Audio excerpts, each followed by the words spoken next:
Hey, good afternoon, folks. Welcome to the Riff Circle, all things music. Today, we're going to be doing our second episode in a three-part series talking about this.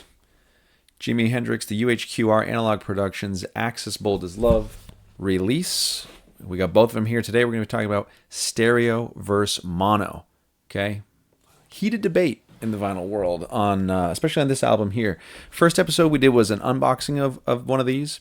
Today we're going to be doing stereo versus mono, and then the third episode is going to be comparing this $150 record to this right here, an Amazon $15 pressing. And we're going to see which one comes out on top. But today we're just going to be talking about stereo versus mono, and I have a little something extra for you folks. So in the description of this video, I have a link that will lead you to a share drive where you can hear samples of what we're going to be talking about for these albums. So I have four tracks, and two of which I think are better in stereo, two of which I think are better in mono. So at the end of the video, go check those out and kind of decide for yourself which one do you like best. So we're going to jump into it. From a physical standpoint, from a collector's standpoint, physical media standpoint, should you buy mono or stereo? Most people tend to go with mono just because there's 2,500 pressings, whereas stereo there's 4,500. So there's less mono floating around. So from a collector's standpoint, obviously the number 2,500 is almost half of 4,500. So collectors tend to go with mono on this one just for that reason alone. And I get it. It's desirable to have that lower number, less of them floating around, higher value later on. Totally get it. So from a collector physical standpoint, mono seems to be the way to go. Okay. Physically, there are 245 LPs in each box. For me personally, as I've lived and listened to these and doing these videos, flipping twice per album listen and swapping out, two LPs, four sides, that's lengthy to me to listen to this album. Is the sound quality better than the 33? Slightly. Me personally, I think I like listening to the 33 better. And part of that is, how do you listen? I like to relax when I listen. I get either a beer or a cocktail. I sit down. I relax. I like to get comfortable. With this one, you're getting up after every 3 songs, flipping, and then swapping disc, flipping. So, it was a little redundant for me, whereas I think the 33, slap it on, listen to one side, flip it, listen to the next, perfect. I didn't notice a high enough raise in quality to make me want to do that exercise while listening to this. But for those of you who don't care and may like that sort of thing, then that's perfect. The overall sound quality on both of these, the mono and the stereo, is impeccable. I do think that these will be the definitive vinyl version of these, unless someone does a remix that really blows us away, or something of that nature. But in terms of quality control process and being on the 45 on the ultra clear vinyl, this is going to be it, I think, for a while. So the sound quality completely unmatched with these versions. Okay, getting into the mono versus stereo aspect of the comparison between these two things, I want to start by saying I personally have no bias to, I'm not like a hardcore mono guy or a hardcore stereo guy. I think each format can fit, can be better per what you're listening to, and it depends on what you value as a listener. So for me, there was a Coltrane box set that just came out from Rhino Hi-Fi that's mono. I prefer that better. I think Coltrane, the mono version, you hear him kind of punch through. And with the Coltrane albums, he's not necessarily trying to be pretty or dreamy or psychedelic on some of those albums. It's jazz, and it's like, pretty straightforward. And the mono allows you to hear him better and punch through. And when they recorded those, he wasn't doing fancy panning or anything like that. So I love the mono for that, for an application like that. I also take a look at how the artist or band originally recorded something. How did the original band or artist want you, the listener, to hear this? That always plays a factor in kind of what I like to keep as a copy. And for this one here, there's no question at all. Jimi Hendrix definitely was looking to utilize the stereo feature and the panning and the two channels to really deliver that psychedelic, dreamy, textured layer experience. So for me, that means something. That's not the end all be all, right? I mean, to be able to kind of put the lens on of the artist or the band when they're creating an album and then kind of listening in that function, to me, has some sort of value to it. Especially this one, because I think Hendrix was really starting to get into his experimentation with being in the studio and kind of doing his thing and doing a lot on this album that kind of took advantage of what stereo can do and playing around with that sort of thing. So that's just two considerations. So first up, we got the mono of this. Okay, the mono's great in terms of what mono does is it creates a wall of sound. I guess let's back up real quick. For those of you who don't know, because there could be folks out there who don't know, the difference between mono and stereo. Mono just means that you're hearing everything the same in your left ear at the exact same time as your right ear. The sound is basically coming through as one.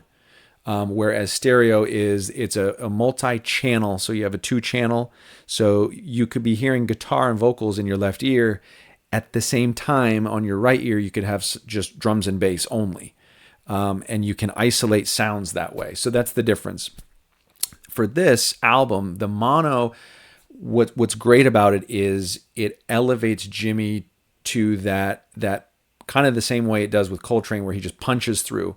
You're getting that raucous guitar, and the bass and drums are coming through at just a wall at you, which on some songs works really well, and some songs I think the stereo version works well. But you get that punch, and a lot of collectors like the mono version of this album because they like that Hendrix bang, which is real. I mean, it's a definitely completely valid way to kind of approach the mono on this, because it does sound cool. However, what you're giving up for that hard hit, that punchiness, that big drive, you're giving up the layering, the texturing, you're giving up kind of the psychedelic, dreamy nature of some of the tracks. And so you need to weigh out how important is that to you. So make no mistake about it. This is a psychedelic rock record with blues. I mean, it's a blues psych rock. That's what this is. So, for me personally, I like the dreamy, textured prettiness of this album in the stereo version. And that's what you give up on to get that like hard hitting guitar, drums, bass in your face type of thing. So there's kind of give and take. Songs I liked on the mono version. So there are tracks where definitely I think the mono version shines, and there are tracks where I think the stereo version shines. And again, I'm going to put snippets of each of these in the description. You can go and listen to these and kind of judge for yourself and see how you feel about this. So two tracks on the mono that I really like: Spanish Castle Magic. It's just, again, comes at you a little bit, and it's a little bit more intense than it is on the stereo version. And Little Miss Lover, which is a little bit more straightforward of a track, which I think, they sound really good as these kind of punched out statements of, walls of sound statements that come through on the album. So overall, mono, very good. It's if what you want is just pure raw coming at you, the mono's the way to go. Okay. Up next, we got the stereo pressing. The gold foiling just looks nice. They did a nice job with these releases for sure. Stereo pressing, again, you're giving up. I don't even want to say that you're giving up that wall of sound, but it's a more reserved Hendrix in terms of overall sound. So it's how he wanted to release the sound. Throughout, there's a lot of usage of that two-channel separation where he's layering a lot of effects using it. So right off the bat, the first track at the end, it does sound like a swirl, which is cool. If you're wearing headphones, very cool. And it comes through even without headphones. When I had it on just the speakers, it sounded very cool. Uh, and there's a lot of guitar and vocal isolation he uses. So some of the tracks, you'll hear just his vocals on one side with the guitar, bass on the other side. The drums, for the most part, were on both channels. But there are instances where it was prevalent on one or the other. But that's where you lose some of the punch and rawness and the power of Jimmy on the stereo version. Is sometimes he's just in that right channel, and it's a lot more subtle. That said, he's doing little flares on the, so if he's existing on the guitar track on the right channel, on the opposite channel, he's got these little flares and little guitar licks and little strokes of color that he's filling in moments on the other channel, which I think is irreplaceable personally, because that's what he's trying to do with this. So, for me, having that dreaminess, that texture, that layering, those strokes of color that he's adding, using the panning and the channeling, I think it's worth it personally. So for me, as I mentioned, this is a psychedelic blues rock record, and he's using the panning and the two-channel system to convey that and to put an emphasis on that genre of music. Make no mistake about it, this album is a pretty album. It's pretty. I mean, Jimi Hendrix, as a musician, if he was a painter, he would have been a pretty painter. You would have looked at his paintings and been like, that's pretty. This album is pretty.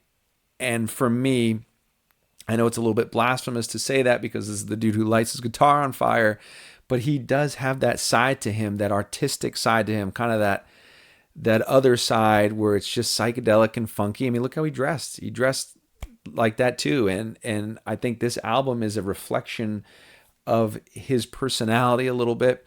And I think for me, stereo is the way to go for this album. I think you could pull a Miles and get both of them. Then if you want that, if you're feeling hyped up, it's a Friday night, and you just want to go after it, you can put on the mono and get that wall of sound, that drive, that hit, that hardness. And it's there. And then when you're feeling a little bit more reflective, a little bit more dreamy, you put on that stereo and just kind of sit back and get lost in all the sounds and all the effects that are happening that he's putting into this album. So, they both have their place. For the stereo version, the tracks I really liked on this, two important ones, okay, Little Wing and the title track, Bold as Love. Two gorgeous, gorgeous tracks that I think it's criminal to not listen to the stereo versions of these two tracks.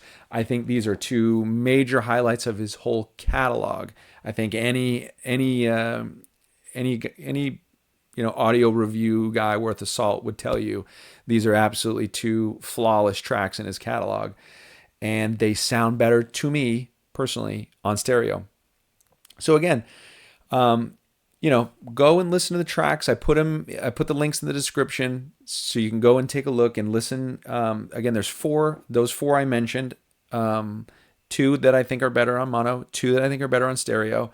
Go listen to them and tell me what you think. Okay.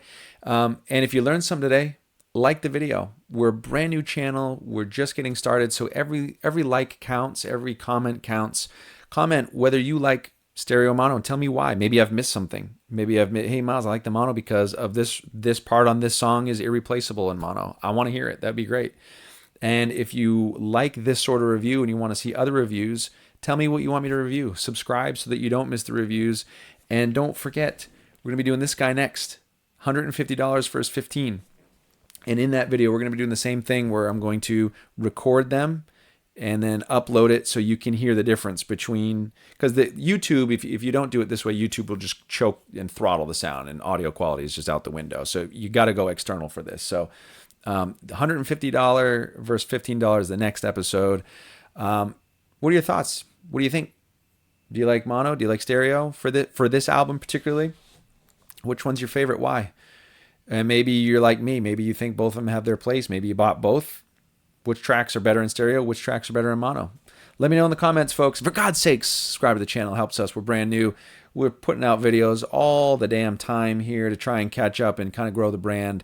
I appreciate you sticking to the end. Circle back and let me know in the comments what you think about the idea of linking audio, offsite so you can hear it better. What do you think? All right, folks, take care.